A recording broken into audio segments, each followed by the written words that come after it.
سورۃ النور آیت نمبر 22۔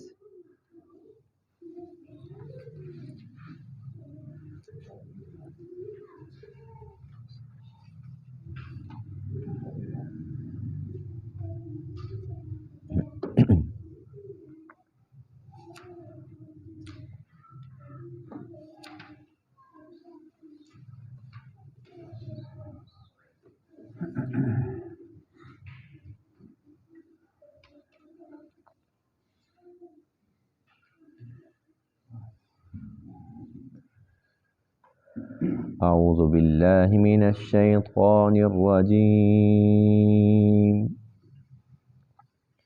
بسم اللہ الرحمن الرحیم۔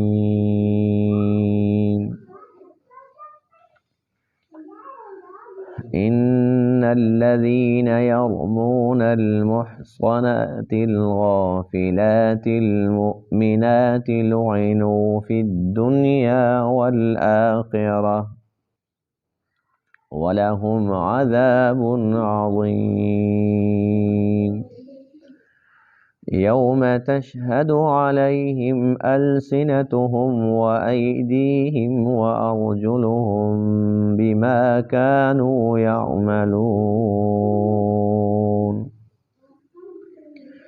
يَوْمَئِذٍ يُوَفِّيهِمُ اللَّهُ دِينَهُمُ الْحَقَّ وَيَعْلَمُونَ أَنَّ اللَّهَ هُوَ الْحَقُّ الْمُبِينُ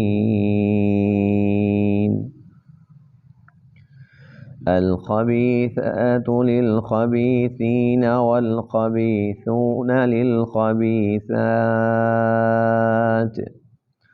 وَالطَّيِّبَاتُ لِلطَّيِّبِينَ والطيبون للطيبات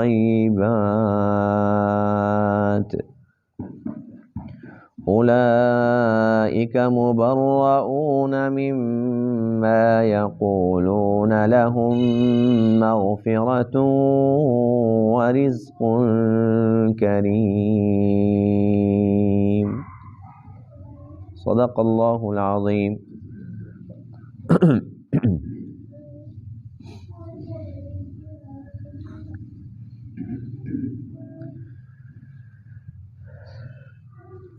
گزشتہ درس میں واقعہ عفق کا تذکرہ چل رہا تھا۔ آج کے درس کے اندر ان آیات کریمہ کے اندر وہی مضمون ہے، اور یہ اس سلسلے کی آخری آیات ہیں۔ آج یہ دوسرا رکوع مکمل ہو جائے گا۔ یہ دونوں رکوع الحمدللہ امی عائشہ صدیقہ رضی اللہ تعالیٰ عنہ کی شان کے اوپر اترے تھے۔ آج کے درس کے اندر ان آیات کریمہ کے اندر ان لوگوں کے بارے میں تذکرہ ہے جن لوگوں نے اتنا بڑا گناہ کر کے، اتنا بڑا بہتان باندھ کے پھر اس پر توبہ نہیں کی، اور اللہ تعالیٰ کی طرف سے ان کو دنیا کے اندر پاک نہیں کیا گیا، ان پر حد جاری نہیں ہوئی۔ یہ کون لوگ تھے؟ یہ پورا کا پورا جو گروہ تھا منافقین کا تھا، جس کا سرغنہ، جس کا بڑا رئیس المنافقین عبداللہ بن ابی تھا، اور باقی جو اس کے چیلے تھے، جو اس کے دوست احباب تھے، جو اس کے ہاں کے اندر ہاں ملا رہے تھے۔ اللہ تعالیٰ فرماتے ہیں کہ ان لوگوں کو چونکہ ہم نے پاک نہیں کیا، ان کے اندر ایمان نام کی کوئی چیز نہیں تھی، منافقین کا ٹولہ تھا، تو دنیا کے اندر بھی ان پر اللہ تعالیٰ کی لعنت، اور آخرت کے اندر بھی ان پر اللہ تعالیٰ کی لعنت برسے گی۔ دنیا کے اندر اللہ تعالیٰ کی لعنت سے مراد یہ ہے کہ ان کو کوئی بندہ بھی اچھے نام سے یاد نہیں کرے گا۔ ہر بندہ جب بھی ان کا نام لے گا، ان کا تذکرہ آئے گا، تو وہ برائی کے اندر ہی آئے گا، اور اس کے علاوہ بہت بڑا عذاب ہے، وہ اللہ بہتر جانتے ہیں کہ وہ کیا ہوگا۔ پھر اللہ فرماتے ہیں کہ ایک ایسا وقت بھی آئے گا جب اللہ کے سامنے لوگ کھڑے ہو کر اپنے گناہوں سے مکر جائیں گے، انکار کر لیں گے، جی ہم نے تو یہ کام کیے ہی نہیں۔ تو اللہ فرماتے ہیں کہ اس دن پر ہم ان کی وہ زبان جس سے دنیا کے اندر بھی جھوٹ بولتے تھے اور آج اللہ کے سامنے پھر جھوٹ بک رہے ہیں، ان کی زبان ہم بند کر دیں گے، ان کے منہ پر مہر لگا دیں گے، تب ان کے جو اعضاء ہیں وہ ان کے خلاف گواہی دیں گے، ہاتھ بھی بولیں گے اور پاؤں بھی اور زبان بھی ان کے خلاف، سب کے سب اس کے اپنے اعضاء وہ گواہ بن جائیں گے۔ اب ظاہر سی بات ہے کہ تب انسان بے بس ہو جائے گا، جتنا بڑا جھوٹا ہو، جتنا بڑا دھوکے باز ہو، اس کا اپنا ہاتھ کہہ رہا ہے کہ یہ جھوٹ بول رہا ہے، اس کے اپنے پاؤں اس کے خلاف بول رہے ہیں، اب یہ کیسے انکار کر پائے گا؟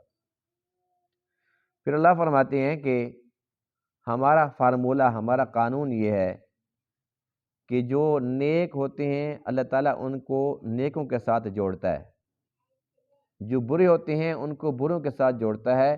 اگر عورتیں بری ہیں تو اللہ تعالیٰ ان کو جو مرد دے گا وہ بھی برے ہوں گے، اور اگر مرد برے ہیں اللہ تعالیٰ جن عورتوں کے ان کو جوڑے گا وہ عورتیں بھی بری ہوں گی، اور اگر عورتیں نیک ہیں، اچھی ہیں، پاک دامن ہیں، اللہ فرماتے ہیں کہ ان کے لیے جو مرد ہیں ہم وہ بھی ان کو پاک دامن دیں گے، اور اسی طریقے سے جو مرد ہیں وہ پاک دامن ہیں تو اللہ فرماتے ہیں کہ ان کو جو عورتیں ہیں وہ بھی ہم پاک دامن دیں گے۔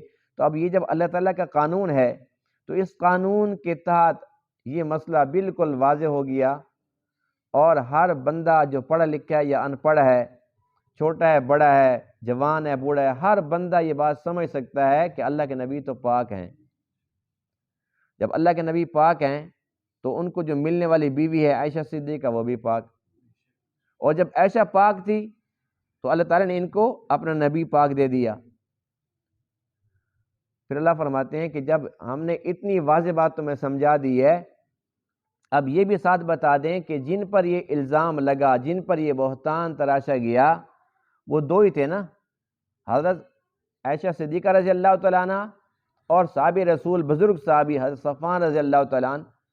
اللہ فرماتے ہیں کہ جو کچھ ان لوگوں نے کہا، جس نے بھی کہا، ہماری طرف سے یہ واضح حکم کہ یہ دونوں ہستیاں ان تمام باتوں سے مبرہ اور پاک ہیں، یعنی برات اور کھلے لفظوں کے اندر برات۔ پھر اللہ فرماتے ہیں کہ چلو ہم نے اتنا تو ان کو نوازا ہے کہ ہم نے ان کو یہ پروانہ بھی عطا کر دیا برات کا، لیکن انہیں تکلیف تو پہنچی ہے، ان کا دل تو دکھا ہے۔ صحابہ رسول اپنی جگہ پریشان تھے، امی عائشہ صدیقہ پریشان تھی، اور کتنے صحابہ اور زیادہ پریشان تھے، تو اللہ فرماتے ہیں کہ اس پر بھی پریشان ہونے کی ضرورت نہیں ہے، جتنی تکلیف پہنچی ہے اس کے بدلے میں اتنی زیادہ ان ہستیوں کو اللہ تعالیٰ کی طرف سے مغفرت عطا ہو گئی ہے، اور رزق کریم، عزت والی روزی اللہ تعالیٰ اس کے بدلے میں ان کو عطا فرمائیں گے۔ تو یہ واقعہ اس طریقے سے اپنے اختتام کو پہنچا ہے۔ اب جو بھی مسلمان، جو مومن ان آیات کو پڑھے گا، سورہ نور کی ایک ایک آیت بتائے گی کہ امی عائشہ صدیقہ رضی اللہ تعالی عنہا طاہرہ تھی، طیبہ تھی، پاک دامن تھی، اور جو ان پر بہتان لگانے والے تھے، جو مومن تھے، انہیں سزا مل گئی، حد جاری ہو گئی ان کے اوپر، وہ پاک صاف ہو کے اللہ کے پاس پہنچیں گے، اور جن کو کوڑے نہیں لگے اور انہوں نے یہ بات کی تھی، ان کی سزا اللہ تعالیٰ کے ہاں باقی ہے، وہ ملے گی، اور وہ بہت بڑی سزا ہوگی۔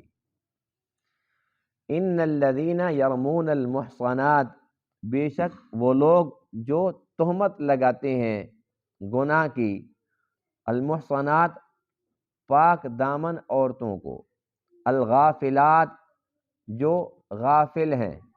یہ غافل اس لیے کہا کہ آپ کو شاید یاد ہوگا میں نے بتایا تھا کہ ایک مہینہ گزر گیا اور امی عائشہ صدیقہ کو خود پتہ نہیں تھا، تو اللہ فرماتے ہیں کہ وہ غافل، انہیں پتہ ہی نہیں ہے۔ المؤمنات جو ایمان والی ہیں، جو ان پر اتنا بڑا بہتان باندھتے ہیں، لعنوا فی الدنیا والآخرہ، ان پر لعنت کی گئی ہے دنیا کے اندر بھی اور آخرت کے اندر بھی، وَلَهُمْ عَذَابٌ عَظِيمٌ، اور ان کے لیے بہت بڑا عذاب ہے۔ وہ کب ہوگا؟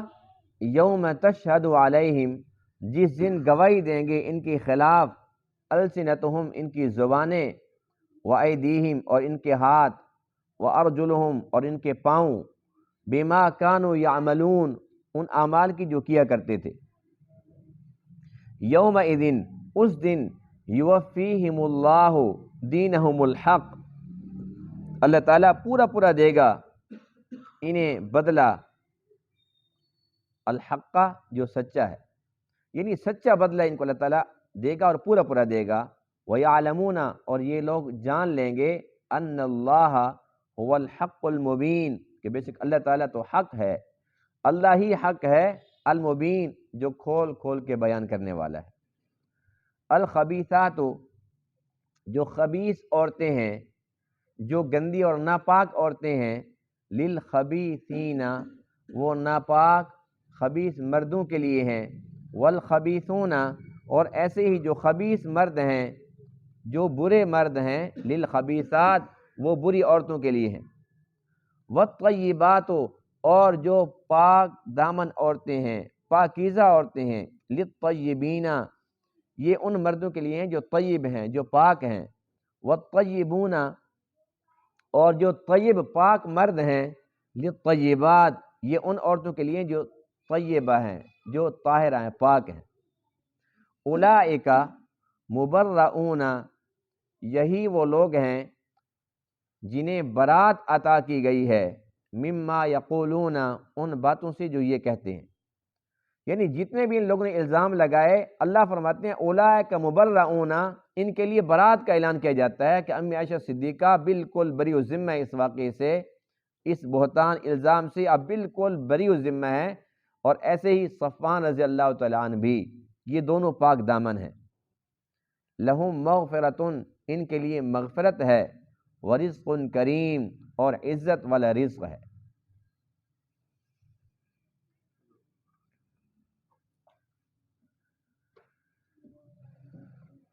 جو ایمان والے ہیں وہ بہر صورت نفع میں ہیں، اگر ان سے کوئی خطا ہو بھی جائے، ایمان کی بدولت انہیں دنیا کے اندر سزا دے دی جاتی ہے، حد جاری کر دی جاتی ہے، پھر وہ آخرت کے معاملے کے اندر پاک صاف ہو جاتے ہیں۔ اور اگر کوئی مسلمان، کوئی مومن ایمان والا ایسا ہے کہ اس سے کوئی غلطی ہو جائے، اس سے کوئی گناہ سرزد ہو جائے، اور اللہ تعالیٰ دنیا کے اندر اس کو سزا نہ بھی دے، آخرت کے اندر اس کو سزا ملے گی، لیکن وہ مستقل نہیں ہوگی، وہ وقتی طور پر ہوگی، ایک وقت تک، جب تک اللہ تعالیٰ کی چاہت ہے وہ بندہ سزا میں رہے گا، جہنم میں رہے گا، بالآخر وہاں سے پھر پاک صاف ہو کر جنت میں چلا جائے گا، اور ہمیشہ کے لیے وہ جنت میں ہی رہے گا۔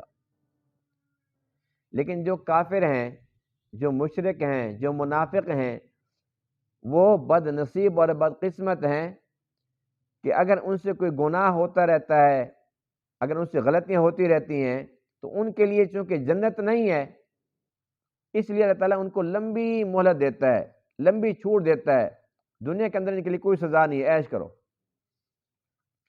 بلکہ اکثر یہ دیکھا گیا ہے کہ جتنا بڑا مجرم ہوتا ہے، جتنا بڑا نافرمان ہوتا ہے، دنیاوی لحاظ سے اتنا وہ مزے میں ہوتا ہے۔ اور ہم میں سے اکثر لوگ یہ بھی کہتے ہیں کہ یار سمجھ نہیں آتی، ہم تو نمازیں پڑھ پڑھ کے تھک گئے، ہمارے یہ حالات ہیں، وہ جمعہ بھی نہیں پڑھتا، اس کے حالات دیکھو۔ یہ تفسیر اکثر ہم کرتے ہیں کہ نہیں کرتے؟ فلاں اتنا ظالم ہے، اللہ اس کو پکڑتا ہی نہیں، پتہ نہیں کیوں نہیں پکڑتا۔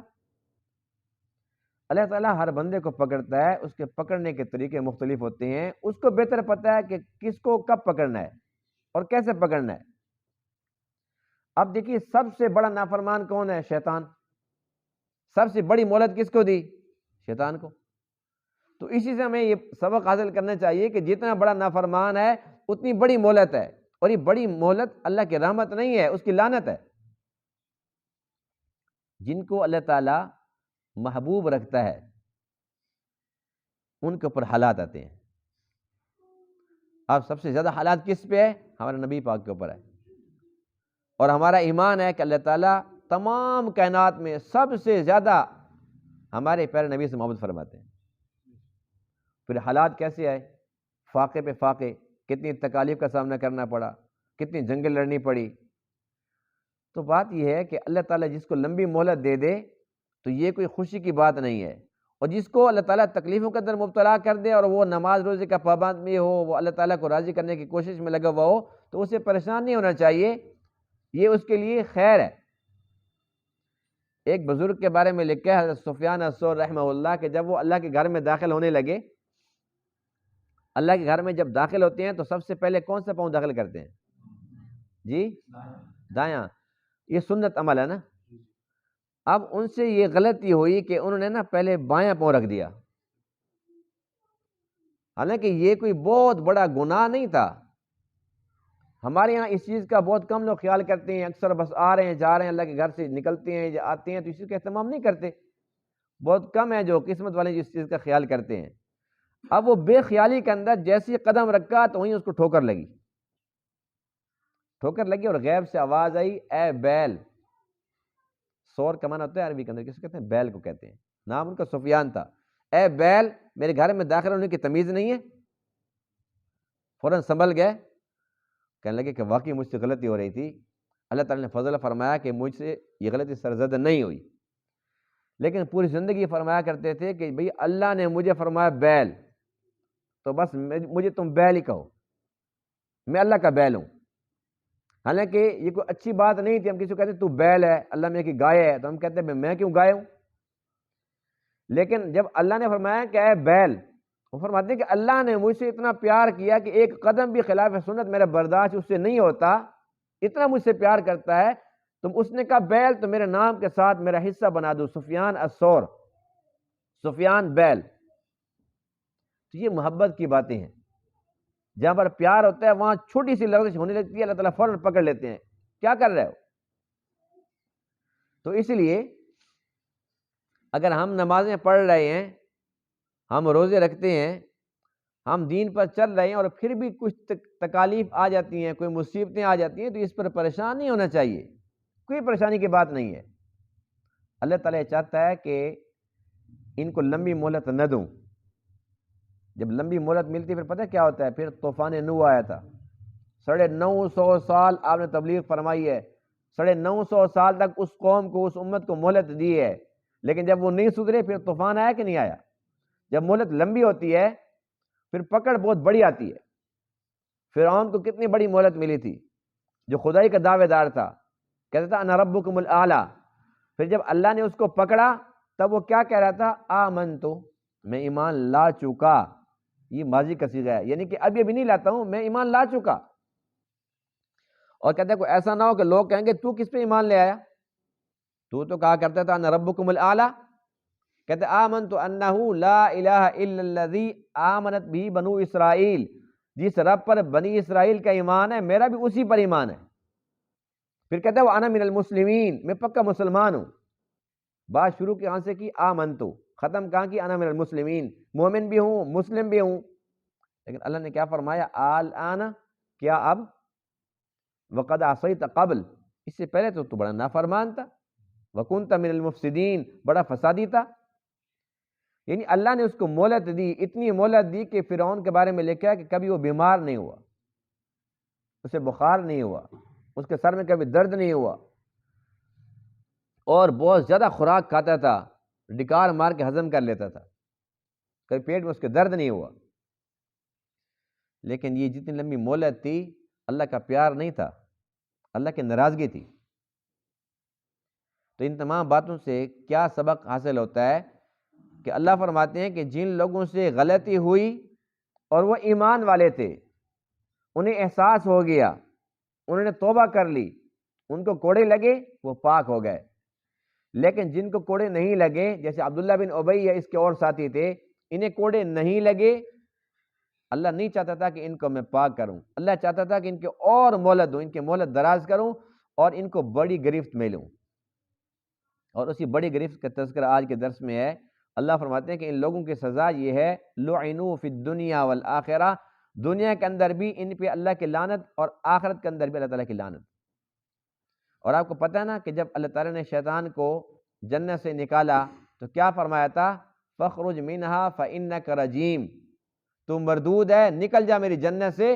وإن علیک لعنتی الی یوم الدین، قیامت کے دن تک تیرے اوپر میری لعنت پڑے گی. تو شیطان پر بھی لعنت، امی عائشہ صدیقہ کے جو دشمن ہیں ان پر بھی لعنت. اب یہ لعنت کس نے کی ہے؟ اب کہتے ہیں عائشہ صدیقہ کے دشمنوں پہ بے شمار لعنت، تو یوں سمجھ لو کہ ہم نے قرآن کی آیت کا ترجمہ کیا ہے. بے شمار لعنت قرآن نے بتائی ہے. اللہ فرماتے ہیں کہ تمہیں تو صرف دنیا کی نظر آ رہی ہے، یہ قبر میں جائیں گے نا، امی عائشہ صدیقہ پر جو بھونکتے ہیں، قبر میں جائیں گے، والآخرہ، مرنے کے بعد تو آخرت شروع ہو جاتی ہے، قبر کے اندر بھی ان کے اوپر لعنت ہوگی، حشر کے اندر بھی ان پر لعنت ہوگی. یعنی اللہ تعالیٰ کے لعنت کیے ہوئے، بالکل ایسے جیسے شیطان۔ چھوٹی سزا کہ بڑی ہے؟ بڑی ہے، اور یہ اس پر خوش پھر رہے ہیں۔ اللہ فرماتے ہیں کہ صبر کرو، وَلَهُمْ عَذَابٌ عَظِيمٌ، ان کے لیے بہت بڑا عذاب بھی ہے۔ اس لعنت کے علاوہ بہت بڑا عذاب ہے، اور بہت بڑا کتنا بڑا ہے، کیسا ہے، اللہ بہتر جانتے ہیں۔ انسان دنیا کے اندر جھوٹ بولتا ہے تو انسان یہ سمجھتا ہے کہ میں اللہ کے سامنے بھی قیامت کے دن جھوٹ بول کے اور اس طریقے سے میں نکل جاؤں گا، لیکن اللہ تعالیٰ کا جو نظام ہے وہ بہت سخت ہے۔ اللہ کے سامنے کسی کا جھوٹ چل سکتا ہی نہیں ہے۔ مشرکین کے بارے میں اللہ کا قرآن کہتا ہے کہ اللہ کے سامنے کھڑے ہو کے مشرک ساری زندگی شرک کرتے رہے، قیامت کے دن اللہ کے سامنے کھڑے ہیں اور اللہ فرماتے ہیں کہ تم شرک کرتے تھے، پتہ کیا کہیں گے؟ یہ قرآن کی بات ہے۔ اللہ فرماتے ہیں کہ وہ یوں کہیں گے، واللہ ربنا ما کننا مشرکین، اللہ تیری قسم ہم نے تو شرک کیا ہی نہیں تھا۔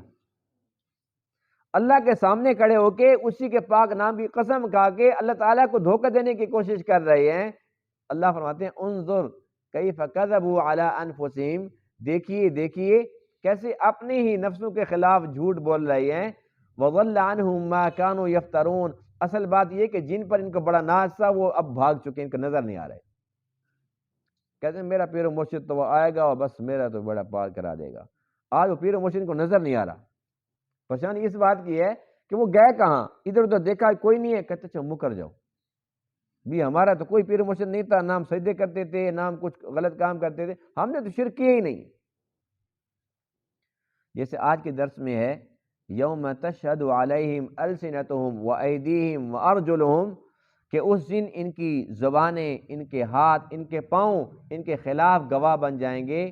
یہی مضمون سورہ یاسین کے اندر بھی موجود ہے، الیوم نختم علی افواہہم، آج ہم ان کے منہ کے اوپر مہر لگا دیں گے۔ وتکلمنا ایدیہم، ان کے ہاتھ ہمارے ساتھ کلام کریں گے۔ وتشہد ارجلہم بما کانوا یکسبون، ان کے پاؤں ان کے اعمال کی جو انہوں نے کیے تھے اس کے خلاف گواہی دیں گے، پاؤں بولیں گے۔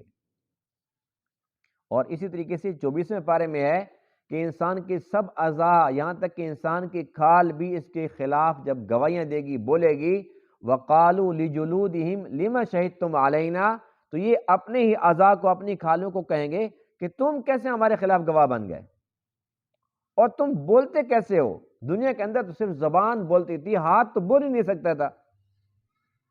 وہ جواب دیں گے، انطقنا اللہ الذی انطق کل شیء، ہمیں اس اللہ نے بولنے کی طاقت دی جس نے ہر ایک چیز کو بولنے کی طاقت دی۔ اب اس دنیا کے اندر چونکہ ایک معمول ہے نا کہ زبان سے ہم بات کرتے ہیں، ہم پیدا ہوئے ہم نے یہی دیکھا کہ ہر بندہ زبان سے بولتا ہے، تو ہمارا ذہن پکا ہو گیا کہ یہ بولنے کی طاقت زبان کے اندر ہے، حالانکہ ایسی بات ہے نہیں، ایسی بات ہے نہیں، یہ تو اللہ تعالیٰ کا امر ہے۔ اگر اللہ کا امر نہ ہو، جو گونگے ہوتے ہیں ان کی زبان نہیں ہوتی ہے نا، پھر وہ کیوں نہیں بولتے؟ یہ اللہ کے امر سے اللہ تعالیٰ جب چاہتے ہیں تو یہ زبان بولتی ہے، یہ گوشت کا ایک ٹکڑا ہے یہ بولتا ہے۔ جب اللہ تعالیٰ کا حکم ہوگا کہ تو بند ہو جا، جیسے یہاں گونگے نظر آتے ہیں زبان کے ہوتے وہ نہیں بول سکتے، اور وہ ہاتھوں سے اشارے کرتے ہیں، ہاتھوں سے بات کرتے ہیں نا وہ، اسی طریقے سے اللہ تعالیٰ جب اس زبان پر مہر لگا دے گا، منہ بند ہو جائے گا، زبان چپ ہو جائے گی، تو پھر یہ ہاتھ اشارہ نہیں کریں گے، زبان کی طرح آواز نکالیں گے، ہاتھ بولیں گے، پاؤں بولیں گے، ہر عضو بولے گا۔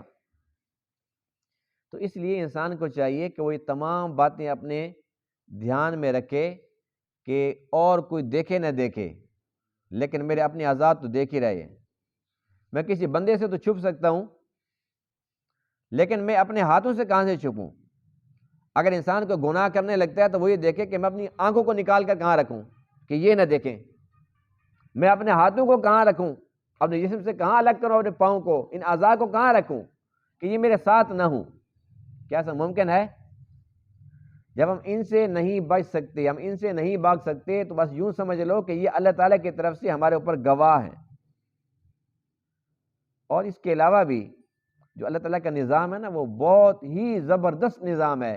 یعنی انسان جو بھی کام کرتا ہے، سنتا ہے، بولتا ہے، دیکھتا ہے، جو بھی اعمال کرتا ہے اچھے برے، تو پہلے تو فرشتے بیٹھے ہیں جو وہ ریکارڈ میں لے کے آ جاتے ہیں، فرشتے لکھ لیتے ہیں۔ اس کے بعد پھر جس جگہ پر کیا وہ زمین کا حصہ اس کے حق میں اس کے خلاف وہ گواہ بن جاتا ہے۔ پھر اس کے بعد اس کے اپنے اعضاء وہ اس کے حق میں یا اس کے خلاف گواہ بن جاتے ہیں۔ یعنی انسان بچ سکتا ہی نہیں ہے، کہاں بھاگ سکتا ہے؟ تو کیا یہ اچھا ہو کہ ہمیں یہ یقین، یہ دھیان نصیب ہو جائے کہ ہم ہر وقت اللہ تعالیٰ کی نظر میں ہیں۔ اللہ فرماتے ہیں کہ میرے ہاں انصاف ہے، یومئذ یوفیہم اللہ دینہم الحق۔ ایسا نہیں ہے کہ کسی نے کیا نہیں ہے تو اس کو پکڑ لیا جائے، جس نے کیا تو اس کو چھوڑ دیا جائے۔ جس نے جتنا کیا اسی کو پکڑا جائے گا اور اتنا ہی پکڑا جائے گا۔ جتنی سزا بنتی ہے 100% اتنی ہی اس کو سزا ملے گی۔ ہاں اللہ تعالیٰ چاہے معاف فرما دے الگ بات ہے، لیکن جو قانون ہے وہ سب کے لیے برابر ہے، کوئی بندہ اس قانون سے مستثنا نہیں ہے، کوئی بھاگ نہیں سکتا۔ آخری آیت جو اس موضوع پر ہے وہ الحمدللہ ہمارے ایمان کو تازہ کرنے والی ہے۔ ایک یہ کہ جو برے ہیں ان کو برے ملنے ہیں، جو بری ہیں ان کو برے ملنے ہیں، جو اچھی ہیں ان کو اچھے ملنے ہیں، اور جو اچھے ہیں ان کو اچھیاں ملنی ہیں۔ تو اللہ کے نبی سب سے اچھے ہیں، تو اللہ تعالیٰ نے جو ان کو بیویاں دی وہ سب اچھی تھی، امی عائشہ ان سب سے اچھی تھی، کیونکہ حضور علیہ السلام نے ارشاد فرمایا کہ جس طریقے سے یہ صحبت ہوتی ہے نا سرید، آپ علیہ السلام کو بہت پسند تھی۔ آپ نے فرمایا کہ جس طریقے سے باقی کھانوں پر سرید کو فضیلت حاصل ہے، ایسے تمام عورتوں پر عائشہ صدیقہ کو فضیلت حاصل ہے۔ جیسے یہ کھانا سب سے ٹاپ پہ اللہ کے نبی کی نظر میں، فرمایا کہ ساری عورتوں میں عائشہ صدیقہ سب سے ٹاپ پہ ہیں، تو کتنی بڑی بات ہے۔ اور دنیاوی لحاظ سے بھی اللہ تعالیٰ نے ایمان والوں کو دکھا دیا، اگر وہ دل کے آنکھ سے دیکھیں، جس کا دل مر چکا ہے، جو دل کا اندھا ہے، اسے باتیں نظر نہیں آتی، ورنہ اگر انسان دل کے آنکھ سے دیکھے تو امی عائشہ صدیقہ کی کیا شان ہے کہ صدیق کی بیٹی، اللہ کے نبی کے جو دوست ہیں، جو محبوب ہیں، جو جگری یار ہیں، جو مزار میں، جو غار میں، جو جنت میں، یعنی کہ ایک ہی جگہ، اس وقت بھی ایک ہی جگہ رہتے ہیں۔ دیکھیں نا ان کا مقام، دیکھیں، کہتے ہیں نا بھئی جہاں کا کوئی خمیر ہوتا ہے انسان وہیں جاتا ہے، تو اللہ کے نبی کا خمیر کہاں سے؟ عائشہ صدیقہ کا حجرہ۔ اور ابو بکر صدیق کا خمیر کہاں سے؟ عائشہ صدیقہ کا حجرہ۔ جس پہ جنت رش کرے اس جگہ سے، اب دونوں ایک ہی جگہ ہے نا، اللہ کے نبی، ابو بکر، عمر، تینوں ایک ہی جگہ پر موجود ہیں، تو تینوں کا خمیر ایک ہی جگہ سے ہی گیا۔ کتنا بڑا مقام ہے وہ ابو بکر صدیق، جو اس وقت بھی جنت کے اس مقام پہ ہیں کہ عام جنت اس کے اوپر رش کرتی ہے، ایسی بات کہ نہیں ہے۔ اور پھر یہ دیکھیں کہ وہ جگہ جو رش کے ملائکہ، رش کے جنت ہے، وہ حجرہ کس کا تھا؟ حضرت عائشہ کا تھا۔ حضرت عائشہ کا حجرہ اللہ کو اتنا تو پسند آیا کہ جس کو جنت سے بھی اعلیٰ جنت بنا دیا۔ امی عائشہ فرماتی ہیں کہ تمام بیویوں کے اندر مجھے یہ اعزاز حاصل ہے کہ باقی سب کے سب شادی شدہ تھی، طلاق یافتہ تھی، لیکن میں کنواری تھی۔ فرماتی ہے کہ مجھے یہ اعزاز حاصل ہے کہ سب سے آخری چیز اللہ کے نبی نے جو اپنے منہ کے اندر ڈالی وہ مسواک تھی، جس کو مجھے حکم دیا کہ اس کو چبا کر دو۔ حضرت عائشہ صدیقہ اس کو چباتی ہیں اور چبایا ہوا پھر اللہ کے نبی کو دیتی ہیں، پھر آپ کرتے ہیں۔ اور فرمایا کہ جب وحی اترتی تھی، کتنی بار ایسا ہوا کہ اللہ کے نبی میری بستر پہ ہوتے تھے، وہ بستر کتنا پاک ہوگا، اور بستر کے اوپر اللہ کے نبی پاک ہیں، تو امی عائشہ صدیقہ کیسے پاک نہیں ہو سکتی؟ وہ بھی پاک ہے۔ پھر امی عائشہ فرماتی ہیں کہ جب آخری وقت تھا، یہ دیکھو یہ میرے لیے اعزاز کی بات ہے، جب آپ بیمار ہوئے نا، حالانکہ آقا علیہ السلام کی ایسے جتنے ازواج مطہرات ہیں ان کی باریاں بنی ہوئی تھی، آج ان کی باری، آج اس کی باری، آج اس کی باری، یوں باریاں تھیں، تو تمام ازواج مطہرات کو آپ نے جمع فرمایا، ارشاد فرمایا کہ اگر تمہاری اجازت ہو تو میں تمہاری باریاں ختم کر کے عائشہ کے پاس رہ لوں؟ سب نے کہا بالکل اجازت ہے۔ تو سب کی باریاں ختم ہو گئی، اور سب کی باریاں کس کو ملی؟ عائشہ صدیقہ کو۔ اور جب آخری وقت آیا فرمایا اللہ کے نبی جب آخر میں اللہ کے پاس جا رہے تھے تب بھی میری گود میں سر تھا۔ یعنی یہ وہ اعزازات ہیں، اگر انسان دل کی آنکھ سے دیکھے تو کبھی برا خیال بھی ان کے بارے میں نہ آئے، کبھی برا خیال بھی نہ آئے، بری سوچ بھی نہ آئے۔ لیکن جس کا اندر سیاہ ہو، جس کے اوپر بدبختی غالب ہو، اسے یہ باتیں نظر نہیں آتی، وہ ان تمام اچھی باتوں کو بھی غلط پیرائے میں لے جائے گا، نہیں اس کا یہ مقصد نہیں ہے، اس کا تو یہ مقصد تھا، یہ مقصد نہیں اس کا تو یہ مقصد تھا۔ لیکن ہم الحمدللہ چونکہ اللہ تعالیٰ کی بات مانتے ہیں، اللہ کے نبی کی بات مانتے ہیں، اس لیے ہمارے لیے تو یہ ایک لفظ ہی کافی ہے، اولئک مبرؤون مما یقولون، جس نے جو بھی کہا حضرت عائشہ صدیقہ کے لیے برات کا پروانہ اللہ کی طرف سے عطا ہوگی۔ عائشہ صدیقہ بالکل بری الذمہ ان باتوں سے، اور جو ان کو تکلیف پہنچی ہے لہم مغفرۃ ورزق کریم، ان کے لیے مغفرت بھی ہے اور رزق کریم، عزت والی روزی بھی ہے۔ حضرت امی عائشہ صدیقہ رضی اللہ تعالی عنہ آقا علیہ السلام کے بعد 47 سال تک دنیا میں رہی۔ کتنا عرصہ؟ 47 سال تک۔ ابو موسیٰ اشعری رضی اللہ تعالیٰ عنہ فرماتے ہیں کہ جب کوئی ایسا مسئلہ جو صحابہ کو سمجھ نہیں آ رہا ہوتا تھا، ہم مشورہ کرتے تھے کہ کیا کریں، اس کا حل کیا ہے، تو صحابہ مشورہ کرتے تھے کہ امی عائشہ صدیقہ سے جا کر پوچھتے ہیں، اللہ کے نبی کے ساتھ زیادہ وقت ان کا گزرا ہے، وہ بتائیں گی کہ اللہ کے نبی اس معاملے کے اندر کیا فرماتے تھے۔ اتنی اللہ تعالیٰ نے ان کو فقاہت عطا فرمائی تھی، اتنی ان کو دین کی سمجھ عطا فرمائی تھی۔ تو یہ باتیں جن کو سمجھ نہیں آتی، جن کو نظر نہیں آتی، ان کی بدبختی میں کیا شک ہو سکتا ہے۔ اور 47 سال تک جو زندگی تھی وہ فقر و فاقہ والی تھی، سخاوت اتنی زیادہ تھی کہ ایک دن کے اندر اگر ایک بوری درہم کی بھی بھری ہوئی آ گئی تو خادموں کو حکم دیتی تھی کہ اس کو تقسیم کرنا شروع کر دو، یہاں تک کہ روزے کے ساتھ تھی، سب تقسیم کر دیا، افطاری کے وقت کچھ نہیں بچا، پھر خادمہ سے فرمایا کہ اپنی افطاری کے لیے تو کچھ نہ کچھ رکھ لیتی، وہ کہنے لگی آپ نے جو کہا سارا تقسیم کر دو، تو آپ کی اجازت کے بغیر میں کیسے اپنے پاس رکھ سکتی تھی۔ یعنی روزے دار تھی، اپنا روزہ یاد نہیں کہ افطاری میں کچھ نہیں ہے، 7 دن روزہ، افطاری میں کچھ نہیں ہے، پانی پی کے افطار کر لیا، لیکن اتنا کچھ ہونے کے باوجود بھی اپنے لیے کچھ جمع نہیں کیا، جوڑا نہیں ہے۔ حالانکہ عورتوں کو کتنا شوق ہوتا ہے کہ ہمارے پاس نہ یہ چیز ہو اور وہ چیز ہو، کپڑے زیادہ ہوں اور جوتے زیادہ ہوں اور زیور زیادہ ہوں، عورتوں کو یہ شوق ہوتے ہیں، ان کو یہ شوق نہیں تھا، ان کو یہ شوق تھا کہ میری جنت بڑی ہو، اللہ تعالیٰ مجھ سے زیادہ راضی ہو جائیں، اللہ کے محبوب مجھ سے راضی ہو جائیں، ان کی خواہشات یہ تھی۔ اس لیے الحمدللہ ہم پہلے بھی ان سے عقیدت اور محبت رکھتے تھے۔ امی عائشہ صدیقہ ہماری ماں ہیں۔ ان آیات کے پڑھنے کے بعد اگر کوئی بندہ آپ سے پوچھتا ہے، کوئی بندہ کسی قسم کی غلط بات کرتا ہے، امید ہے کہ آپ اچھی طریقے سے اس کو جواب دے پائیں گے انشاءاللہ۔ اللہ تعالیٰ تمام باتوں کو سمجھنے عمل کرنے کی توفیق عطا فرمائیں۔ وآخر دعوانا الحمدللہ رب العالمین۔